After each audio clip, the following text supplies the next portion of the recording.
عليهم غير المغضوب عليهم ولا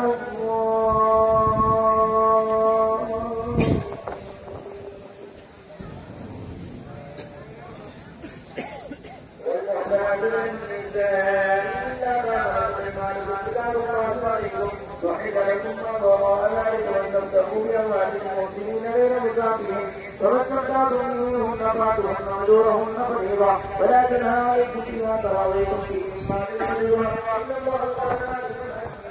ومن لم يستطع منكم قولا ان ينكح ازواجه المؤمنات فانكحوا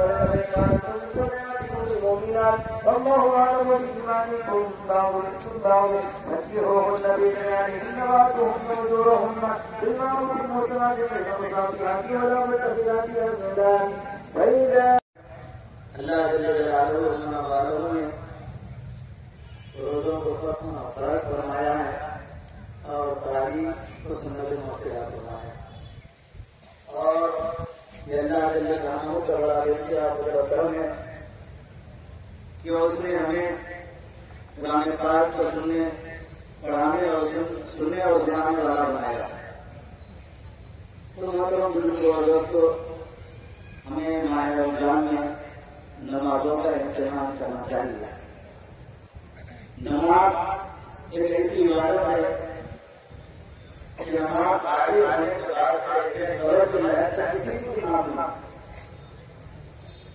چاہے مرد ہو یا عورت ہو،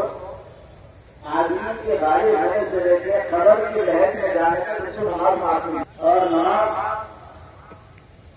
کا بڑا یہ اعزاز ہے کہ اللہ نے زکات کو قرآن میں نازل فرمایا اور حج کو قرآن پاک میں نازل فرمایا فرشتوں کے ذریعے سے، اور دیگر جتنے بھی اعمال ہے اللہ نے فرشتوں کے ذریعے قرآن پاک میں نازل فرمایا. مگر نماز تو واحد چیز ہے